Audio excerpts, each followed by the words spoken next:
साताऱ्याचे एसपी तुषार दोशी आपल्या सोबत आहेत। दोशीजी, अतिशय धक्कादायक असा हा सगळा प्रकार आहे। मुख्यमंत्र्यांनी तातडीनं निलंबनाचे आदेश दिलेले आहेत। तुमच्याकडे या सगळ्या प्रकरणी काय माहिती आहे? नाही, याच्यामध्ये आम्ही गुन्हा दाखल केलेला आहे। याच्यामध्ये दोन कागद कुठे आहे तो गुन्हा दाखल आहे त्याच्यामध्ये गुन्हा दाखल झालेला आहे, ज्याच्यामध्ये अबेटमेंट टू सुसाईडची कलम लावण्यात आलेले आहेत त्यांच्या नातेवाईकांच्या फिर्यादीवरून आणि फलटण शहर येथे। आणि याच्यामध्ये एक आरोपी आहे तो PSI गोपाळ बदने म्हणून आहे, जो फलटण ग्रामीण पोलीस स्टेशनचा आहे। आणि दुसरा जो आहे तो प्रशांत बनकर, तो पोलीस नाहीये, तो सिव्हिलियन आहे। बरं, असा एक अधिकारी आणि एक सिव्हिलियन प्रशांत बनकर, अशा दोघांविरुद्ध तो गुन्हा दाखल आहे। आणि त्याच्यामध्ये आम्ही PSI बदने हा गुन्हा आता दाखल आहे, त्याच्या आधारे, कारण हा मॉरल तडफडीचा गुन्हा आहे त्यामुळे लागलीच त्यांना सस्पेंड करत आहोत। आणि मुख्य म्हणजे त्यांना अरेस्टची कारवाई करता सुद्धा आमच्या टीम रवाना झालेली आहे। अच्छा, त्यांच्या अरेस्टसाठी टीम रवाना झाल्या असं तुम्ही म्हणताय। मात्र हा जो प्रकार आहे हा अतिशय गंभीर आहे। या महिलेनं याआधी देखील सांगितलं की पोस्टमॉर्टमचा रिपोर्ट बदलून देण्यासाठी तिच्यावर दबाव टाकला जातोय आणि ती टोकाचं पाऊल उचलू शकते या संदर्भातला इशारा तिने याआधी दिला होता। तुमच्यापर्यंत इतकी धक्कादायक गोष्ट जी आहे ती पोहोचली होती का? या संदर्भात तुम्हाला याआधी काही तक्रारी आल्या होत्या का?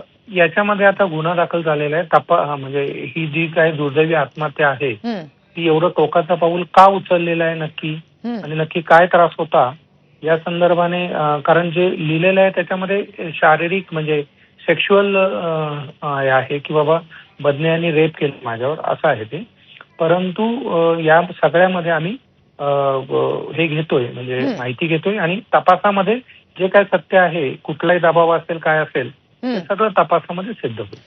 मुख्यमंत्र्यांनी तुमच्याशी बातचीत केलेली आहे या सगळ्या प्रकरणी, नेमके काय आदेश देण्यात आलेत मुख्यमंत्र्यांनी? सरांनी याच्यात स्ट्रिक्ट ऍक्शन घ्यायच्या आम्हाला आदेश दिलेले आहेत। आरोपींना तात्काळ अटक करायची आणि जी काही डिपार्टमेंटल कारवाई आहे ती करायची स्पष्ट आदेश दिलेले आहेत। आणि त्याच्यानुसार सध्या तिथे SDPO सुद्धा आहेत आणि आमचे ऍडिशनल SP सुद्धा घटनास्थळी पोहोचलेले आहेत।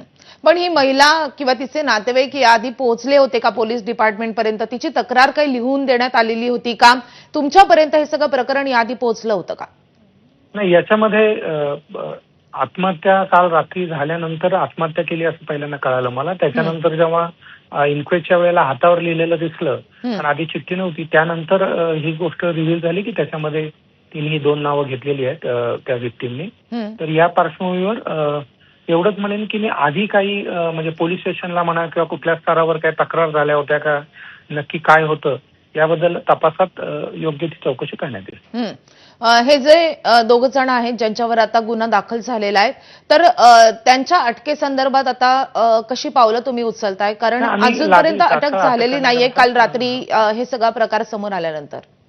नाही, ऍक्च्युली घटना अशी आहे की सुरुवातीला तर आत्महत्या केली असं कळालं। आत्महत्या केल्यावर तिथे साधारणतः आमचे पोलीस गेले, त्याच्यानंतर आत्महत्या तर होती ती, म्हणजे तिने हँगिंग केली होतं विक्टिमनी। आणि त्याच्यानंतर मग जेव्हा इन्क्वेस्ट करायच्या वेळेला हातावर लक्षात आलं, ते साधारणतः 3-3:30ला असं लक्षात आलं की इन्क्वेस्ट म्हणजे त्या हातावर ही दोन नावं लिहिलेली आहेत आणि शारीरिक आणि मानसिक छळाबद्दलचा उल्लेख आहे।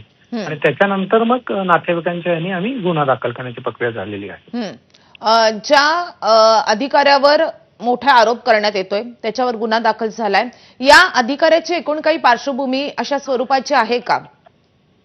नाही, तसं म्हणजे प्रायमा फेशी तर मला ते PSI होते, पोलीस उपनिरीक्षक, असं म्हणजे मी आता इथे जेवढे दिवस आहे तेवढ्या दिवसात तर काही ऐकलं नाही। परंतु आता आम्ही हे सगळं, आता गुन्हा दाखल झालेला आहे, आरोपीचा पूर्व काय आहे काय नाही, नक्की काय कारण होती, काही अर्ज आलेत का, आधी कुठल्या इंडिकेशन तसे होते का, या सर्व बाबींची या तपासात इन्क्वायरी होईल। तुम्ही जशी माहिती दिली, दुसरी जी व्यक्ती आहे जिच्यावर गुन्हा दाखल झाला ती एक सिव्हिलियन आहे, तर या व्यक्तीचा या पीडितेचा काय संबंध होता? नाही, ऍक्च्युली पीडिता ही त्यांच्या घरी भाड्याने राहायला होती, म्हणजे त्याच्या वडिलांच्या घरी। आणि हा जो आहे तो त्या जे काय ते घरमालक आहे त्यांचा मुलगा आहे असं लक्षात येत आहे।